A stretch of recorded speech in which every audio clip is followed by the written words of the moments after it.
Nós vamos dar continuidade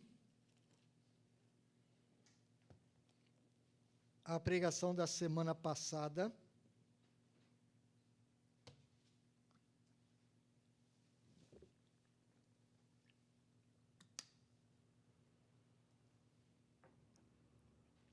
Eu vou expor os versos de 4 a 7, mas faço questão de ler de 1 a 7 novamente, como li na semana passada, para que você entenda o todo.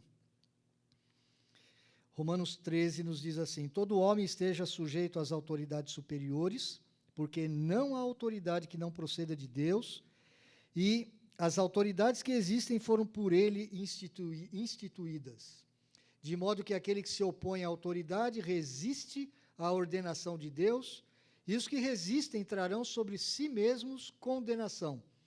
Porque os magistrados não são para temor quando se faz o bem, e sim quando se faz o mal. Queres tu não temer a autoridade? Faze o bem e terás louvor dela. Visto que a autoridade é ministro de Deus para o teu bem. Entretanto, se fizeres o mal, teme, porque não é sem motivo que ela traz a espada, pois é ministro de Deus, vingador, para castigar o que pratica o mal. É necessário que lhe estejais sujeitos, não somente por causa do temor da punição, mas também por dever de consciência. Por esse motivo também pagais tributos, porque são ministros de Deus, atendendo constantemente a esse serviço. Pagai a todos o que lhes é devido, a quem tributo, tributo, a quem imposto, imposto, a quem respeito, respeito, a quem honra, honra. Se dos versos 1 a 3, Paulo estava dando destaque à nossa atitude em relação às autoridades, do verso 4 a 7, ele vai dar destaque agora à tarefa do Estado. Qual é o ministério do Estado? Qual é a tarefa dessas autoridades governamentais? E é muito importante que nós entendamos isso. Paulo usa 3 vezes a expressão que as autoridades são ministros de Deus para alguma coisa, para o nosso bem, para a nossa proteção, para a glória dele mesmo. Agora, interessantemente, essa palavra ministro é a palavra que a gente conhece muito bem, diáconos. No grego, diáconos. As autoridades são diáconos. As 2 primeiras vezes que essa palavra aparece, ela aparece assim, diácono.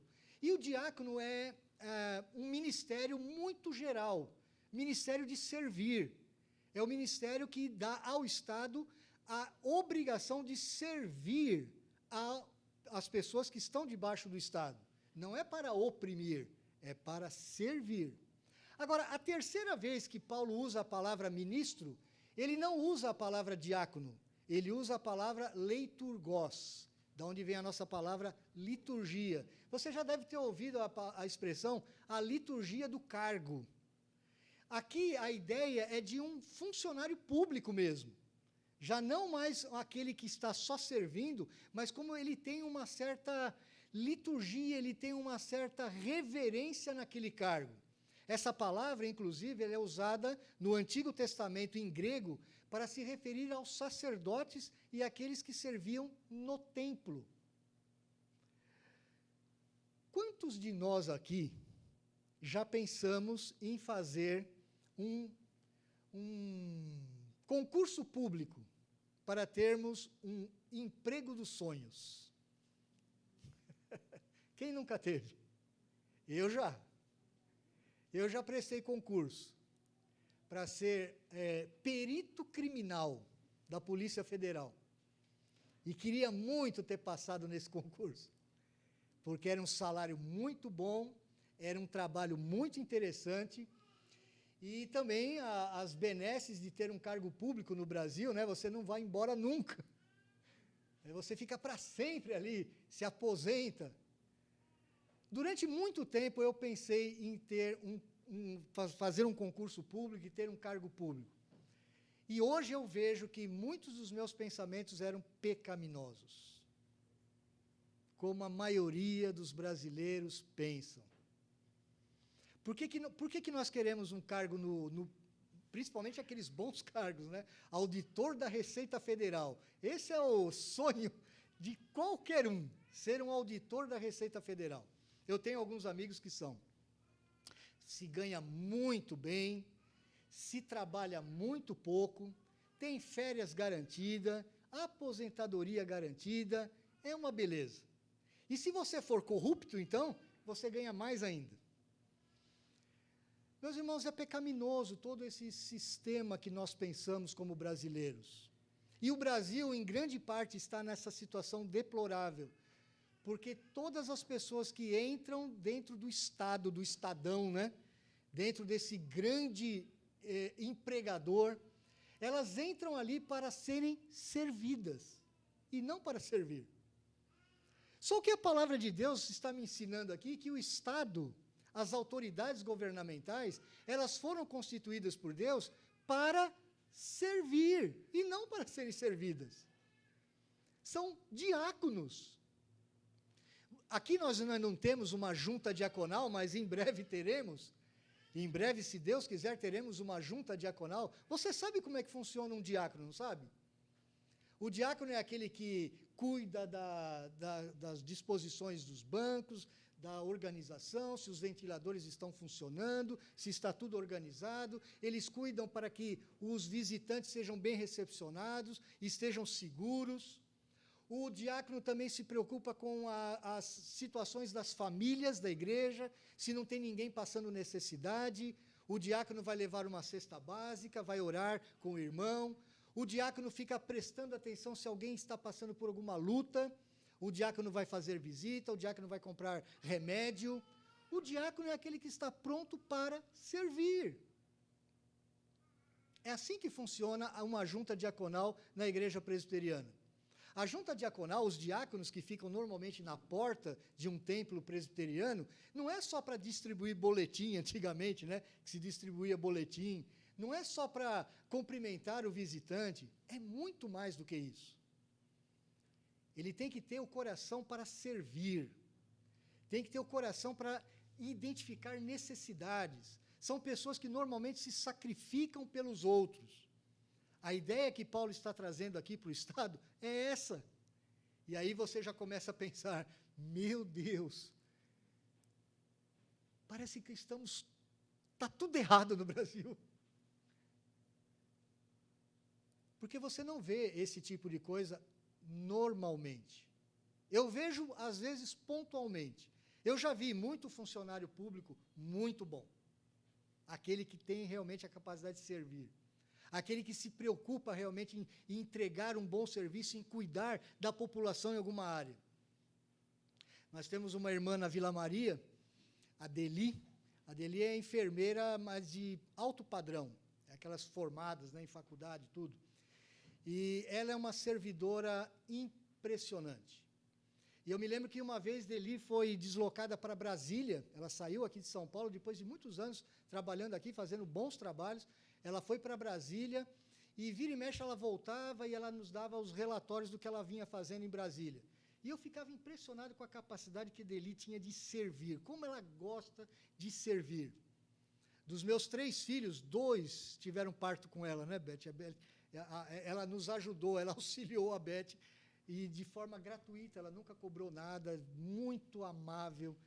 É uma pessoa que serve, que tem prazer em servir. E ela é uma funcionária pública. É um dos poucos casos que eu conheço de bons funcionários públicos que querem servir. Meus irmãos, a palavra do Senhor começa dizendo no verso 4, visto que a autoridade é ministro de Deus para o nosso bem. Deveria ser assim. Se você é funcionário público, ou se você quer ser um funcionário público, a primeira coisa que você aprender nessa noite, meu irmão, é que você está num cargo dado por Deus a você, para você servir. Veja que a palavra de Deus, ela não faz uma dicotomia entre o serviço na igreja e o serviço lá fora. Quando Paulo coloca esse trecho de Romanos 13, de 1 a 7, entre 2 trechos que falam de amor ao próximo, de amor ao inimigo, e depois de 8 a 10 ele volta a falar de amor ao próximo?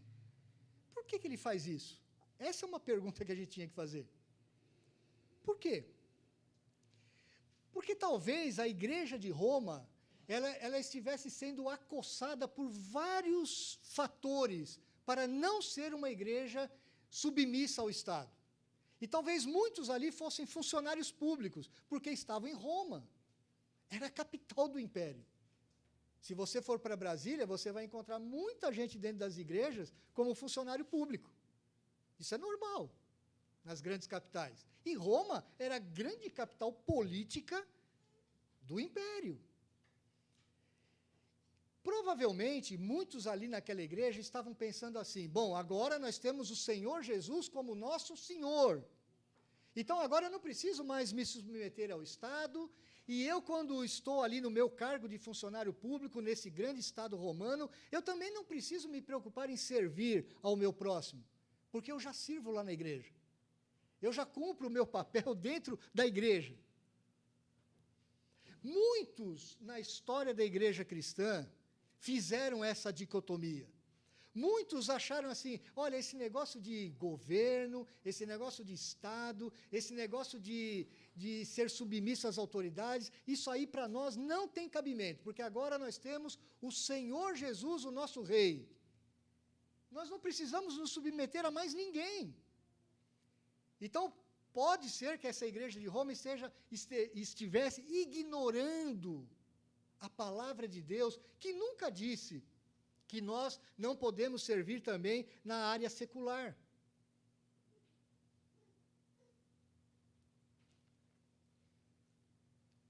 A autoridade é diácono de Deus para o teu bem.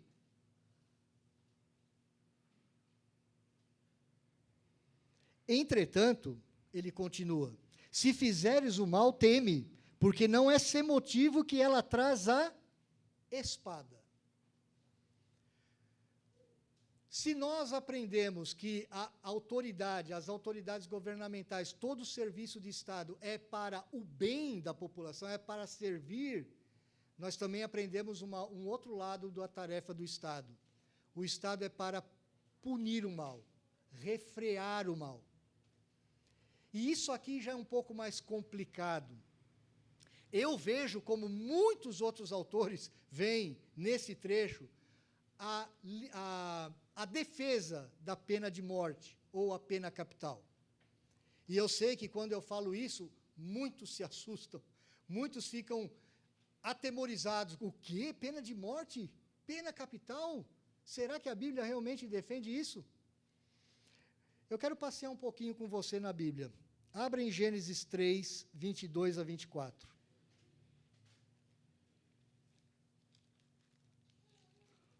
Os nossos primeiros pais haviam pecado. O Senhor Deus traz alguns juízos para eles, para a serpente, inclusive. Ele traz maldição sobre a terra. E nos versos 22 a 24 nos diz assim, então disse o Senhor Deus, eis que o homem se tornou como um de nós, conhecedor do bem e do mal. E assim, que não estenda a mão e tome também da árvore da vida e coma e viva eternamente. O Senhor Deus, por isso, o lançou fora do jardim do Éden, a fim de lavrar a terra de que fora tomado. E expulso o homem, colocou querubins ao oriente do jardim do Éden e o refugir de uma espada que se revolvia para guardar o caminho da árvore da vida. O próprio Deus, e é a primeira vez que aparece a palavra espada nas Escrituras, o próprio Deus colocou guardas, querubins, anjos poderosíssimos na entrada daquele jardim do Éden, para que ninguém pudesse ter acesso à árvore da vida. Há uma questão muito grande que eu não vou entrar nela aqui. Por quê?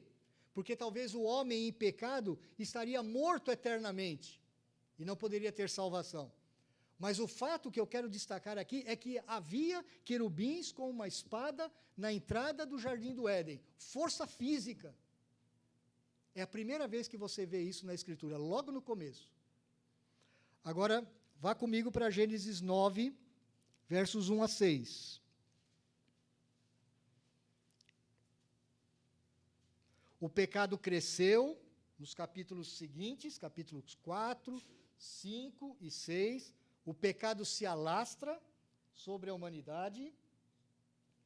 Deus começa a se aborrecer com a humanidade, e ele quer destruir a humanidade, ele traz o dilúvio sobre a humanidade, e ele destrói grande parte da humanidade, como um juízo seu sobre a humanidade rebelde, pecadora.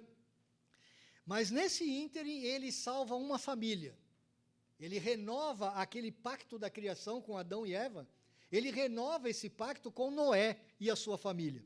E veja o que ele diz nos versos 1 a 6.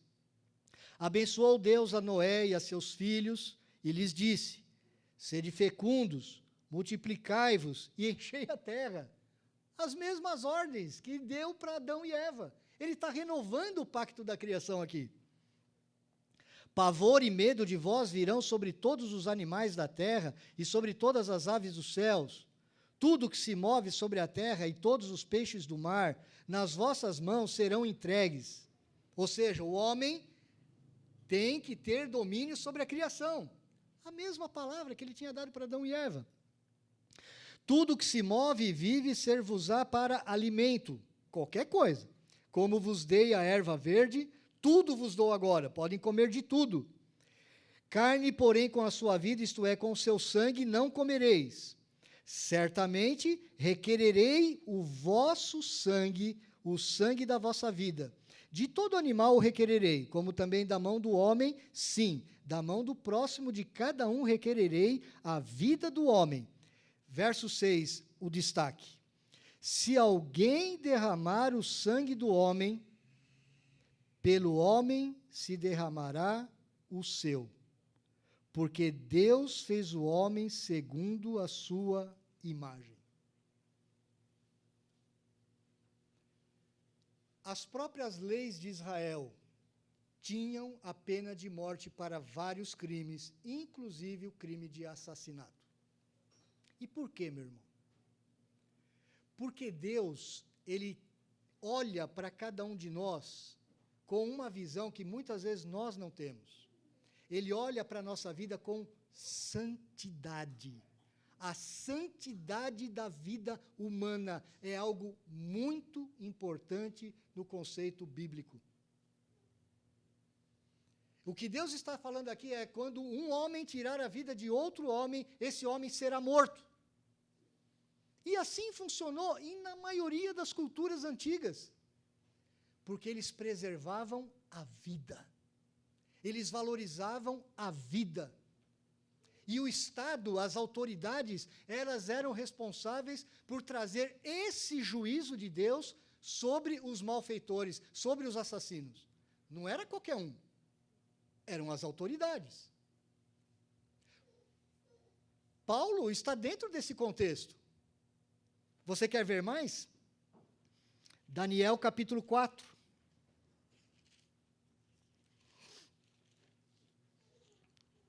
Daniel, capítulo 4.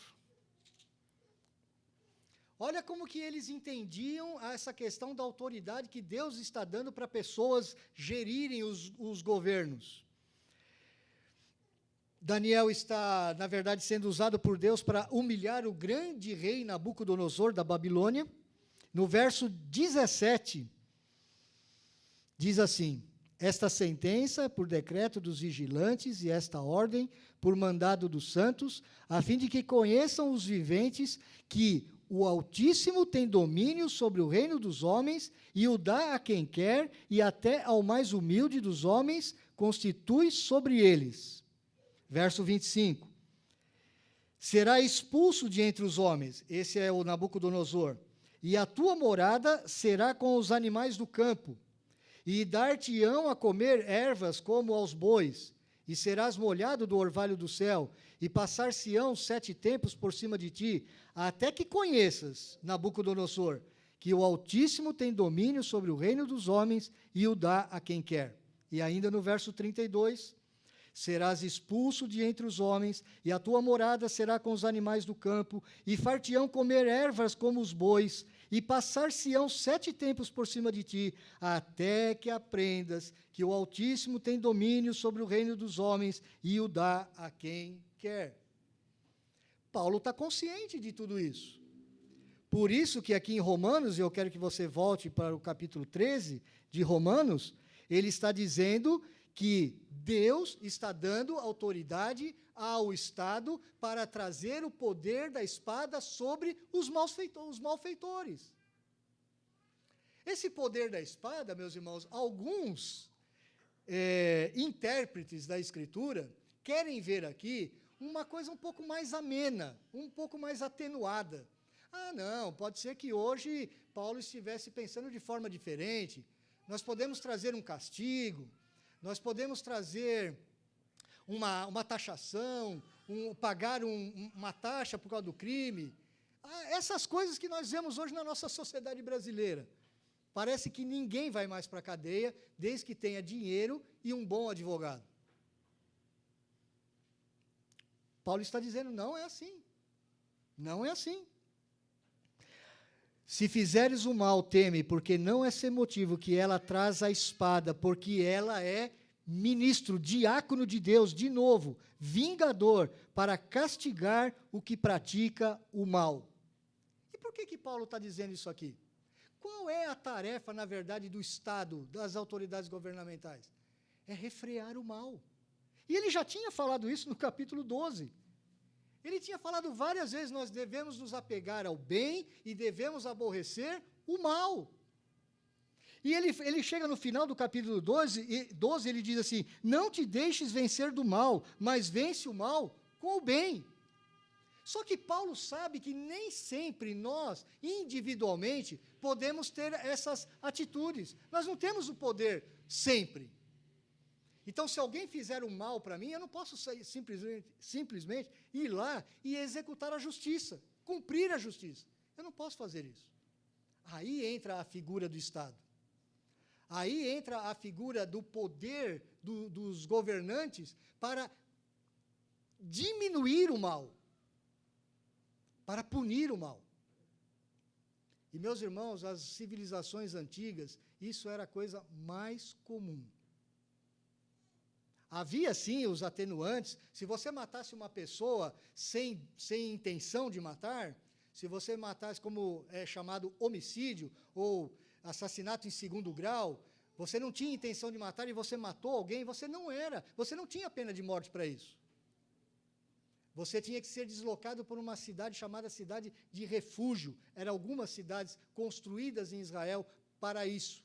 Porque os parentes do morto poderiam vingá-lo. Então você perderia alguns direitos. Tudo isso na antiguidade era visto. O que me parece hoje, meus irmãos, é que o Estado, as autoridades governamentais, elas perderam o zelo pela vida. Porque nós mesmos brasileiros, nós falamos assim, meu Deus, ter pena de morte. Eu já ouvi muita gente falando isso. Ter pena de morte aqui no Brasil, do jeito que é esse país, seria temeroso. Meus irmãos, 60 mil pessoas morrem assassinadas nesse país todo ano. E ninguém fica com os cabelos em pé. 60 mil assassinatos. Será que realmente a pena de morte não inimiria o mal? Hoje nós vemos nas mídias sociais os traficantes portando armas poderosas e se orgulhando disso. O mal virou o comum. Você ser honesto, correto, e justo e santo virou chacota. Essa é a sociedade brasileira. Esse é o nosso sistema de justiça.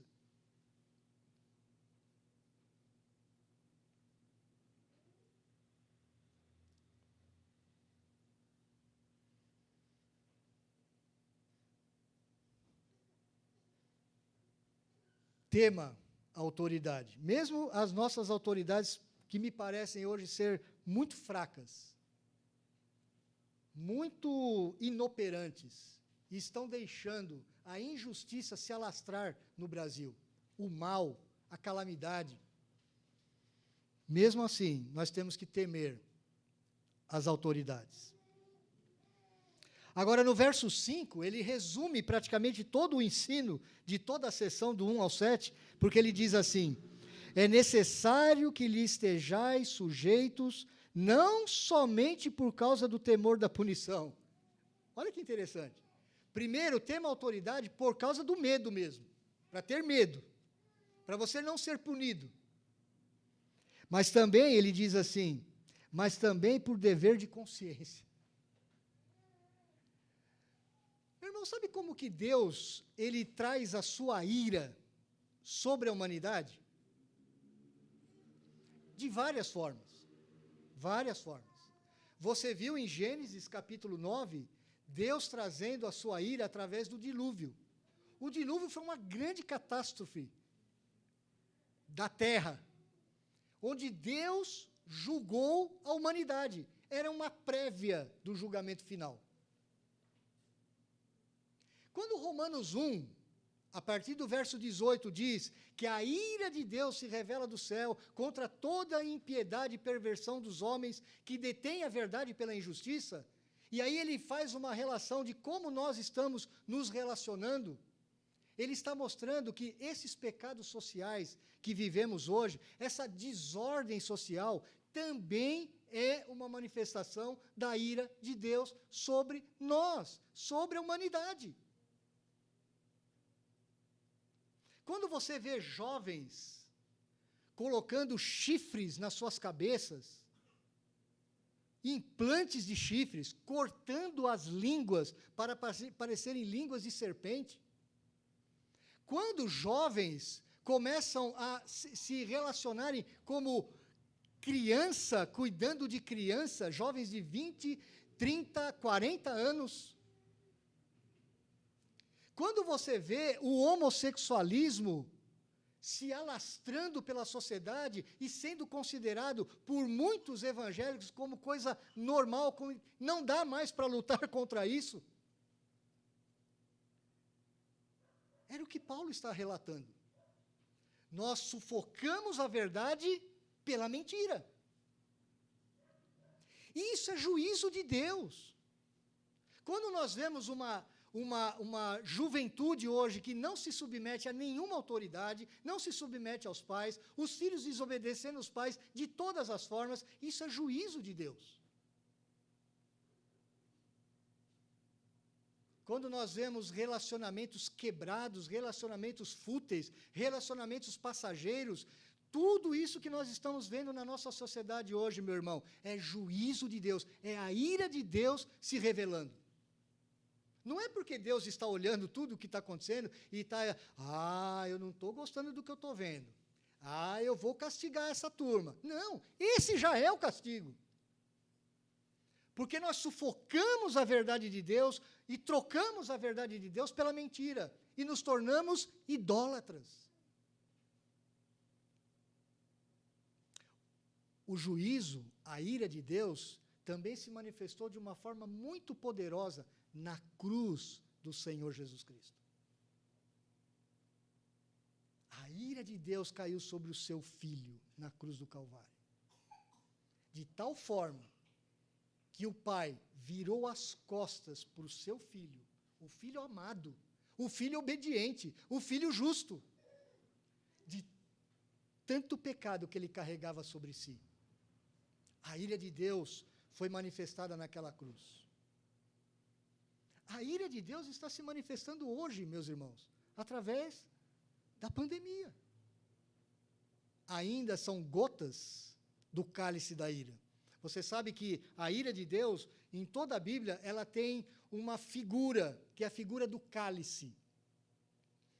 O cálice da ira, ele vai derramando algumas gotas, e nós estamos experimentando algumas gotas. Mas a palavra de Deus diz que o dia da volta do Senhor Jesus, ele vai derramar a taça inteira da ira. Meu irmão, eu não quero estar nesse dia. eu não quero estar nesse tempo. Não quero. Porque a ira de Deus contra toda impiedade, contra toda perversão, contra todo o pecado, vai cair sobre a humanidade de uma vez por todas. Quando Paulo está dizendo isso para nós, ele está falando assim, olha, não tema autoridade só por causa da punição que a autoridade pode trazer para você, mas por dever de consciência. Você tem que estar consciente de que Deus é que governa sobre todas as autoridades, justas e injustas, boas e más.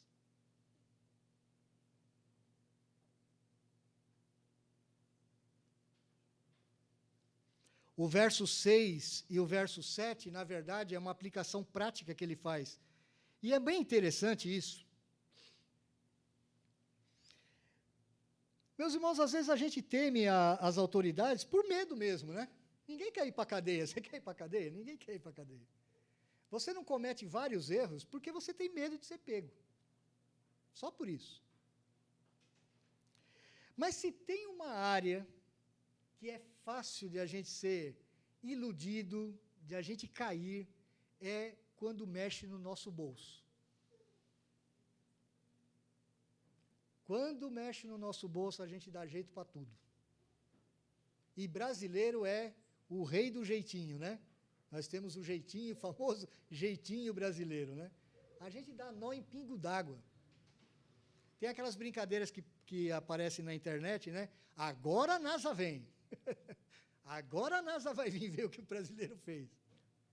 Meus irmãos, a gente brinca com isso, a gente vira piada mesmo, mas grande parte desse jeitinho brasileiro, uma parte é bom, eu gosto de ser brasileiro. Eu acho que o brasileiro tem uma característica que outros povos não têm. Às vezes eu vejo um inglês, nós já tivemos a oportunidade de uma época na Vila Maria, nós convivemos com alguns escoceses. Que povo sem graça aquele. Gente, o europeu, de uma forma geral, é sem graça. Eu não sei se você gosta de ver filme, eu gosto de ver filme da Europa do Norte, filmes da Escandinávia, da Suécia, da Dinamarca. Eu gosto de ver aqueles filmes, porque eles são pós-cristãos, eles já não são mais cristãos, nem querem saber mais disso, e eles levaram o existencialismo ao absurdo, às últimas consequências. Praticamente virou assim uma filosofia nihilista. Não tem mais sentido de nada. Eu gosto de ver, porque eu gosto, não porque eu tenho prazer naquilo, mas eu gosto de ver onde chega o homem sem Deus. Assista um filme sueco, assista um filme finlandês, dinamarquês. Meus irmãos, o europeu, ele perdeu a alma. Quem gostava de falar muito isso era o pastor Cícero. O europeu, ele perdeu a alma. Ele ganhou muita riqueza, ele é um povo próspero. Quando o europeu fala que está em crise, é porque ele não sabe se vai trocar o Porsche pelo Porsche do ano. Essa é a crise do europeu. Eles atingiram um nível de bem-estar social magnífico, principalmente os países do norte. Mas quando você olha esses povos, eles não têm vida, eles não têm mais alma, eles não têm mais amor. Se você quiser ver hoje o livro de Eclesiastes na prática, faça uma viagem para o norte da Europa, ou se não, se enfurne nos filmes, na literatura do norte da Europa. O sul da Europa ainda preserva alguma coisa. A Holanda ainda é um país temente a Deus em alguns aspectos, a Alemanha em alguns aspectos, mas o norte europeu, meu Deus!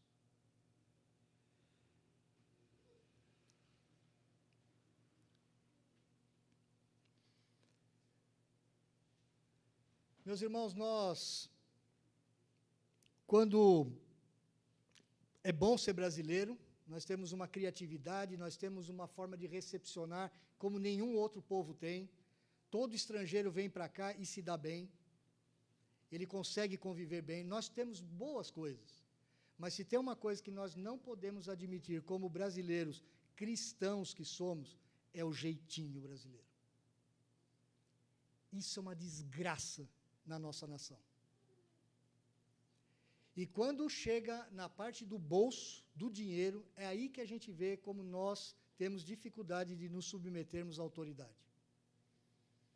Eu contei essa história na semana passada. Nós temos facilidade enorme de comprar as coisas sem nota, porque sem nota é mais barato.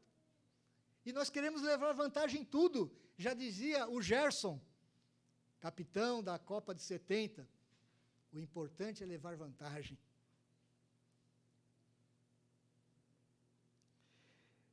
Por esse motivo também, pagais tributos, porque são ministros de Deus, e agora aqui a palavra é leiturgoi, atendendo constantemente a esse serviço. Meu irmão, quando você deixa de pagar um imposto, você não está só roubando o Estado ao qual você pertence, você está roubando o próprio Deus.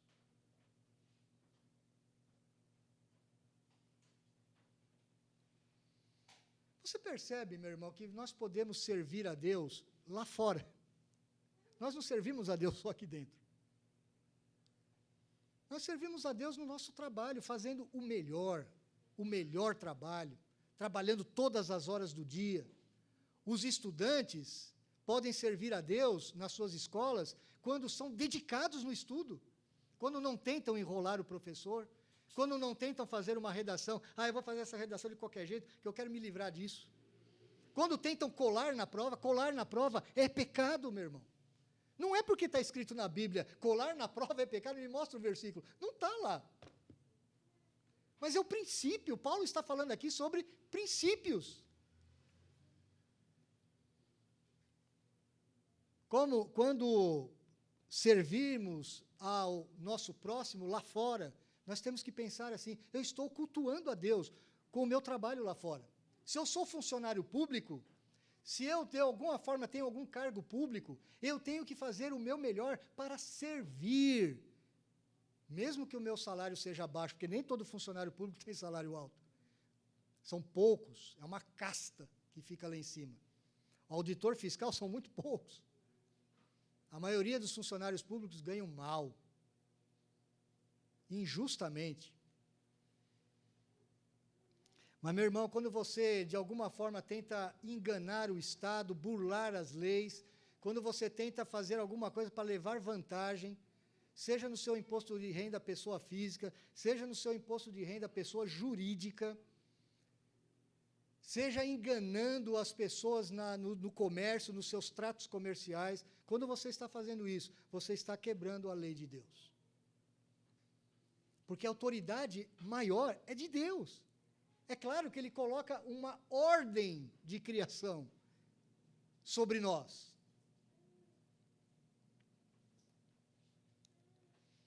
Esses são ministros de Deus atendendo constantemente a esse serviço. Você paga imposto para Deus. Pagai a todos o que lhes é devido.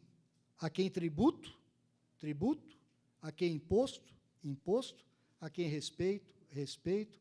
A quem honra, honra. Desde que o mundo é mundo, existem impostos e taxas. Existem autoridades. E nós somos desafiados, meus irmãos, a andar na lei. Deixa eu contar uma coisa para vocês que eu me orgulho e ao mesmo tempo me entristeço. Me orgulho e ao mesmo tempo me entristeço.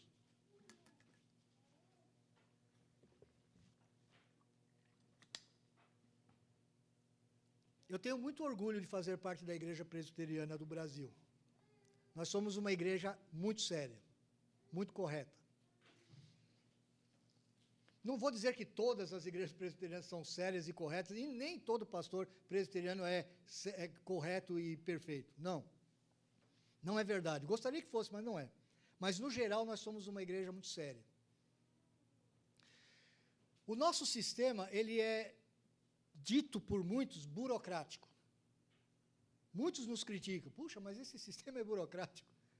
É muita regrinha, tudo tem que ter ata, tudo vai para o cartório, tudo tem que ter registro. É assim que funcionamos.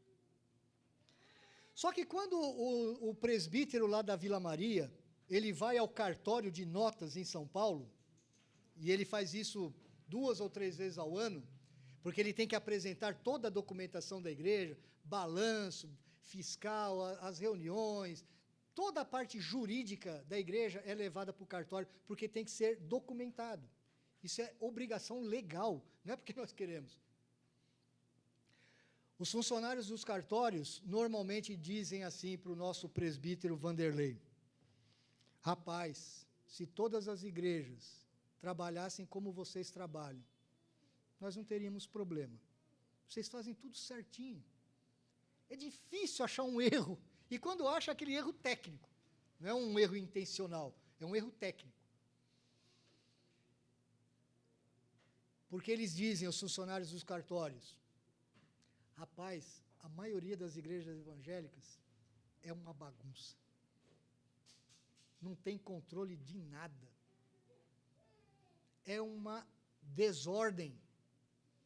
Não se preocupam com pagamento de impostos, taxas, a liberação do bombeiro, a documentação da igreja, o pagamento de funcionários.